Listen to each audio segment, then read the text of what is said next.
एकांकी मशहूर लेखक एवं नाटककार श्री जगदीश चंद्र माथुर द्वारा लिखी गई है।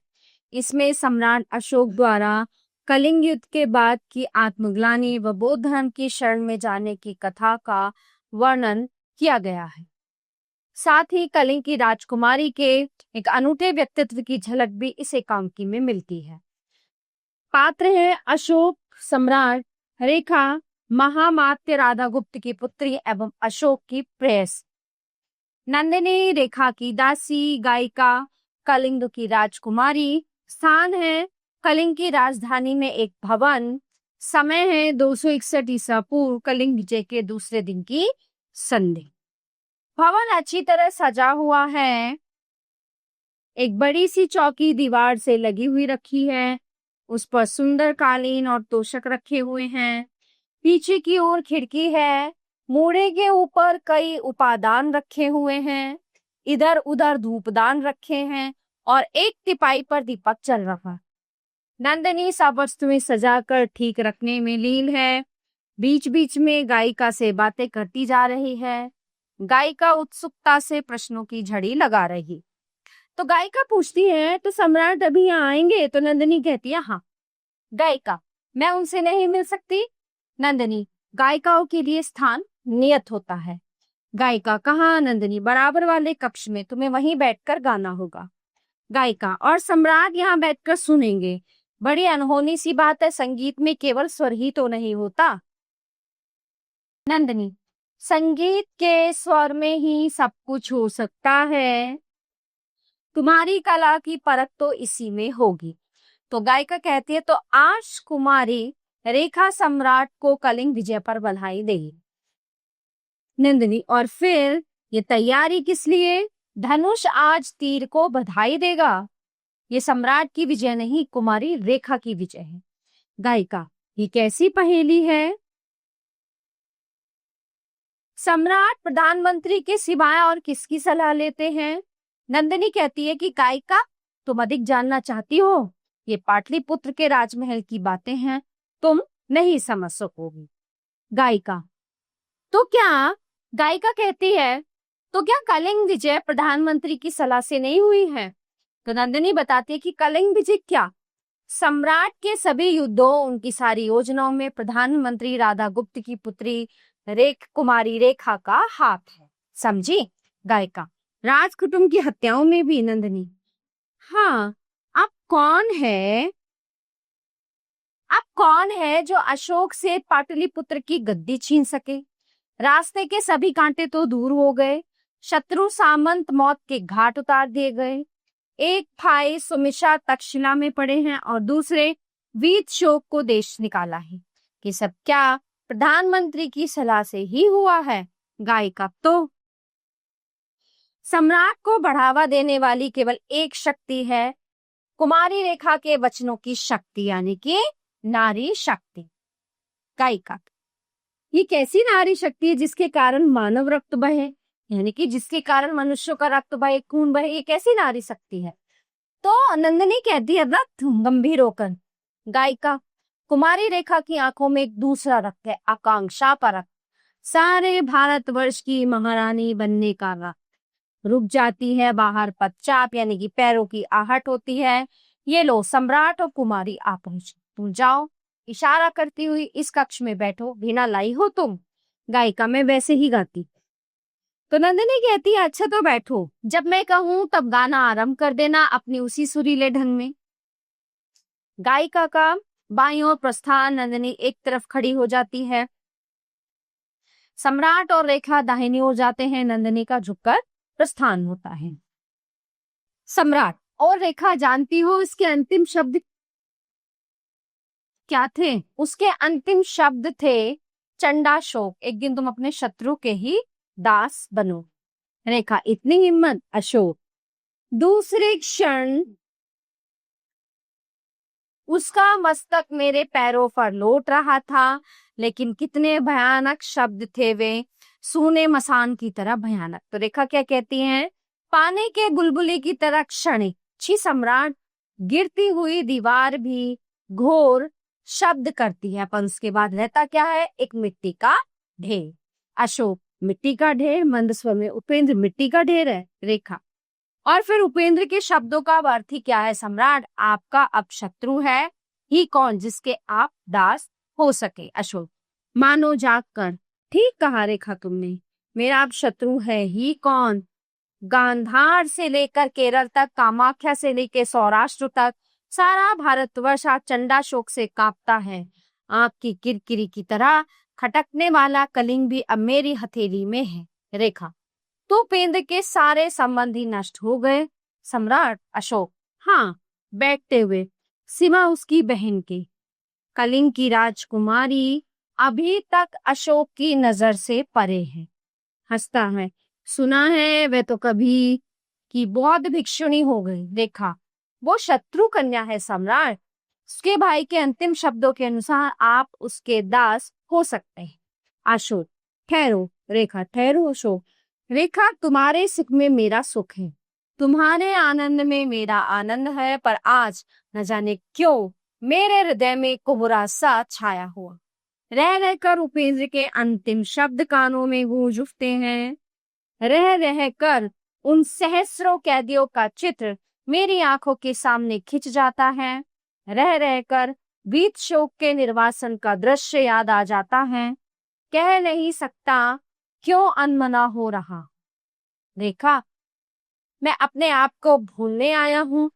रात्रि के अंचल में अपनी मलिनता खोने कोई गायिका नहीं। रेखा, वो सांस लेकर, सम्राट, आपकी ये निगोड़ी कल्पना मेरी सबसे बड़ी बैरन है। कुछ संभल कर, ए नंदनी नंदनी। तो नंदनी का प्रवेश होता है। रेखा, वो नई गायिका आई है। नंदनी जी, वो तो आप ही आ गई। रेखा, उससे कहो कि सम्राट उसका गाना सुनो। नंदनी का बाएं ओर से प्रस्थान हो जाता है। अशोक, और सुनो। तो नंदनी रुक जाती है। उससे कहो कि ऐसा गीत गाए जो हृदय को गुदगुदा दे। प्यार का राग, नए बसंत की कोयल का राग। तो नंदनी वहां से जाती है। बाएं नेपथ्य से अत्यंत सुरीले स्वर में गाना गाया जाता है। गीत, अवल तरल मधुर चपल प्यार का सुरागरी, सजल पवन परस विटप मरमर ध्वनि जागरी, पुलक रोम पलक चपल गति में कल गात गात, नवल सरित सरित युवती चली सजल शिला पात पात, पिघल पिघल हिमगिरी और बहता बनबागरी, अमल तरल मधुर चपल प्यार का सुराग। अशोक विभोर होकर सुनता है। गीत सहसा बंद हो जाता है। अशोक, मानो स्वप्न से जाग कर। कितना सुंदर है और कितना मधुर है। अमल तरल मधुर चपल प्यार का सुरागरी। रेखा, इसके गायन में तो प्रभात यानी सुबह के पक्षियों की सी नवीनता है, नुपुर की सी चंचल ध्वनि है। कुछ भी हो, इसके गाने में तल्लीनता है, विभोर हृदय की झंकार।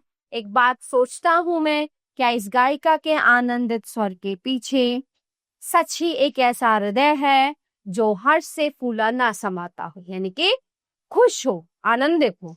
क्या उषा और संध्या की किरणों को छूकर जो चिड़िया बरबस गा उठती हैं, वे सभी सुखी हैं?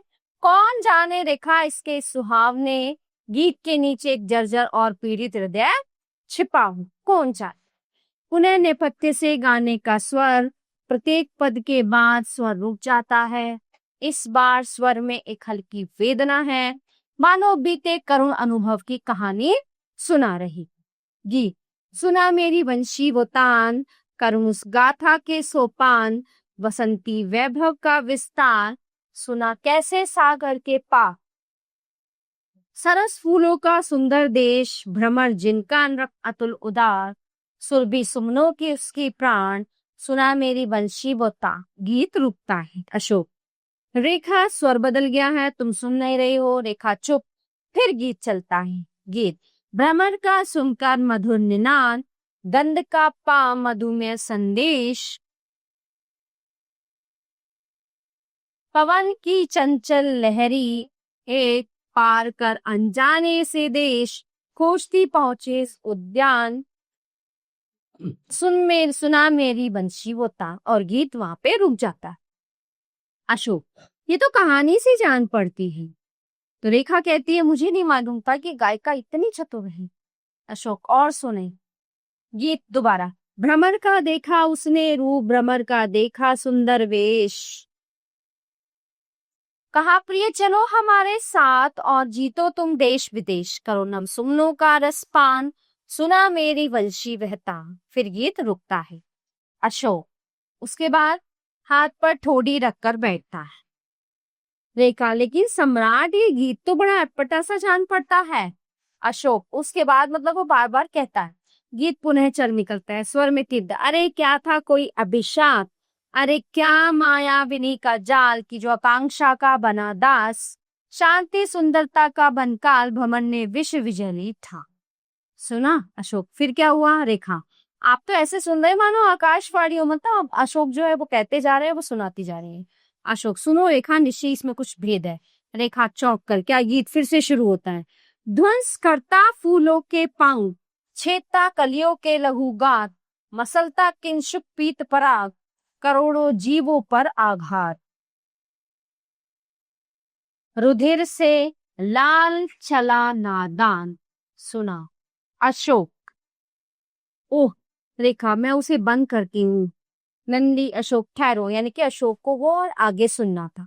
रेखा, नंदिनी गायिका का प्रवेश। रेखा, कौन तुम गायिका? मेरी आज्ञा के विरुद्ध गायिका आगे बढ़ रही है। अशोक, ठहरो रेखा। रेखा फिर बिरलाती है, नंदिनी नंदिनी इधर आओ। गायिका अशोक को लक्ष्य करके गाना आरंभ कर देती है, कुछ अर्थ भरे स्वर। कहाँ वह मधुर मधुरतम राग, कहाँ वह यौवन वारी विलास, कहाँ उषा रंजित मधुहास, एक बस अभिलाषा की प्यास, बने हो पुष्पराज पाषाण, सुना मेरी बंशी वह तान। नंदिनी का प्रवेश होता है। रेखा, अत्यंत खून में, नंदिनी ये मेरी आज्ञा के बिना यहाँ कैसे आई? नंदिनी उसकी ओर बढ़ती। गायिका, मैं नहीं जा सकती, मैं सम्राट से बातें करूं। तो रेखा कहती है, तुम्हारे अंदर इतना साहस, इतनी हिम्मत, उठना चाहती है तो अशोक रोकते हैं। अशोक, ठहरो रेखा। नंदिनी से, नंदिनी उसे छोड़ो। नंदिनी छोड़कर जाती है गायिका से। गायिका, कौन हो तुम? सच बताओ, मेरी हत्या करने भेजी गई हो क्या तुम? तो तुम भूलती हो। छाती में से कटार निकाल कर देखती हो, ये कटार खड़ा हो जाता है। तो गायिका क्या कहती है कि सम्राट, मेरी गर्दन आपके सामने है, झुकाकर आप वार कर सकते हैं। जहां रक्त का सागर आपने बहाया, वहां एक बूंद और बहाने से मत चूकी। अशोक बैठ जाता है। तो क्या तुम्हारे गीत का नित्य फूलों का राजा भ्रमर मैं ही हूं? गायिका, मेरा गीत तो कहानी है सम्राट, आपका जीवन एक कठोर सत्य है। रेखा, क्या ये क्या सुन रहे हैं सम्राट आप? अशोक, कठोर सत्य? गायिका, तुम जानती हो कि तुम इस समय किससे बातें कर रही हो? तो गायिका कहती है कि जानती क्यों नहीं, मैं बात कर रही हूँ पाटलिपुत्र के राजा से, जो कल ही 1 लाख निर्दोष मनुष्यों का रक्त बहाकर भारतवर्ष का सम्राट हुआ है। रेखा, क्या? गायिका, कुमारी, युद्ध क्षेत्र में अब भी सैकड़ों मनुष्य तड़फड़ा रहे हैं, अब भी अपने अधमरे घायलों की कराहों से आकाश गूंज रहा है। सुना आपने सम्राट? देखा, पागल हो क्या तुम? क्या कह रही हो? गायिका, मेरे साथ चलिए, मैं आपको दिखाऊं मनुष्य की जो है मृत्यु का तांडव नृत्य। आपके हृदय है, उसमें रक्त है, वैसा ही रक्त और वैसे ही सहस्रों हृदय धूल में सनेपन। सच बताइए सम्राट, क्या यही आपकी विजय है? अशोक, मेरी विजय? तो गायिका कहती है कि कलिंग की राजधानी जो है वो उजड़ी पड़ी है, कलिंग का हरा भरा देश वीरान पड़ा है। सच बताइए, क्या ये आपकी विजय है? तो अशोक कहते हैं, मेरी विजय? गायिका, और सुनिए सम्राट, 1 लाख से ऊपर युवकों की लाशें मैदान में पड़ी हैं, सहस्रों आपके बंदी गृह में सड़ रहे हैं, और जो बचे हैं उनकी आत्माएं जो है वो झुलस चुकी हैं, मर चुकी हैं। बताइए, इसमें आपकी क्या विजय है कि आप इतने सारे लोगों को मार रहे हैं? रेखा, बौद्धों की दुर्बल नीति, किसी और को समझाना। गायिका, सम्राट को परामर्श देना तुम्हारा काम नहीं है। अशोक, कहे जाओ। गायिका, अशोक की आंखें खुल रही हैं। तो रेखा कहती है ये क्या कह रहे हैं सम्राट, ये तुच्छ भिखारिनी की बातों में पढ़कर आप इतनी बड़ी बात कह रहे हैं। गायिका, सम्राट आपकी जीत ही में आपकी सबसे बड़ी हार है। आपने कलिंग की धरती को जीता है, उसकी आत्मा को नहीं। रेखा, आत्मा को जीतना ऋषियों का काम है। जिनके पास भुजबल है वे मर भी सकते हैं और मार भी सकते हैं। गायिका, भुजबल? सम्राट ने किस भुजबल का प्रयोग किया था? उन हजारों सैनिकों का ही तो, जिन्हें आप पाटलिपुत्र से लाए थे। उनसे पूछिए क्या इस हत्या को वे जी से चाहते हैं। रेखा, चाहना और सोचना सैनिकों का कर्तव्य नहीं, उनका तो कर्तव्य है मरना और मारना। गायक, एक बात रह गई कुमारी, भूल जाना कि शत्रु के भी एक नन्हा सा प्यारा गांव है। स्वप्न सी मधुर स्त्री, गुलाब सा कोमल बच्चा है, लेकिन सम्राट आपके सैनिकों के भी तो हृदय में प्यार है। धनुष खींचते समय क्या वह प्यार उमड़ेगा नहीं? अपने शत्रु पर हाथ चलाते समय क्या उसका दिल दुखेगा नहीं? कितना भयानक विचार है। अशोक, अत्यंत करुण स्वर में, मेरा दिल तो नहीं दुखता। गायिका, रेखा, आपको हो क्या गया है? ये दुर्बलता एक सम्राट को शोभा नहीं देती। गायिका, कुमारी के सम्राट मनुष्य नहीं होते। रेखा, मनुष्यता के सामने माने कायरता नहीं है। अशोक साहसी हैं और वीर हैं। अशोक, रेखा, मैं साहसी हूं क्या इसलिए मेरा दिल दूसरों के लिए नहीं दुखेगा? रेखा, सम्राट। रेखा चौंक जाती है। गायिका, दुखेगा क्यों नहीं सम्राट, आपका दिल भी दुखेगा। हिमालय के पाषाण हृदय में से शीतल नदियां बह निकलती हैं। रेखा, गायिका, मैं जानना चाहती हूँ कि तुम किस आधार से आर्यावर्त के सम्राट को उपदेश देने आई हो। गायिका, अधिकार? मेरा तो वही मनुष्यता का अधिकार है, मेरा तो वही एक संदेश है। तो रेखा पूछती, क्या संदेश है तुम्हारा? गायिका, प्रत्येक शब्द पर जोर देते हुए, मनुष्य दूसरों को मारने के लिए पैदा नहीं हुआ, दूसरों के लिए जीने के हेतु पैदा हुआ। अशोक, थोड़ी देर सबके चुप रहने के बाद, सुनती हो रेखा? धीमे सुन, मैं तो अब तक अपने लिए जीता रहा, बिल्कुल अपने लिए। रेखा, जो अपने लिए जी सकते हैं वही दूसरों का पालन कर सकते हैं। गायिका, तुम भूल रही हो कुमारी, जो अपने लिए जीते हैं वे दूसरों का पालन नहीं कर सकते, केवल दूसरों की दया के पात्र हो सकते, तो ऐसा संभव नहीं। अशोक, दया? गायिका, हाँ सम्राट, आप दया पात्र हैं, एक भिखारी से भी ज्यादा। जानते हैं क्यों? क्योंकि आपको कोई प्यार नहीं करता और आप अकेले हैं। रेखा, बस गायिका, मूर्खता की भी कोई सीमा होती है और सहनशीलता की भी।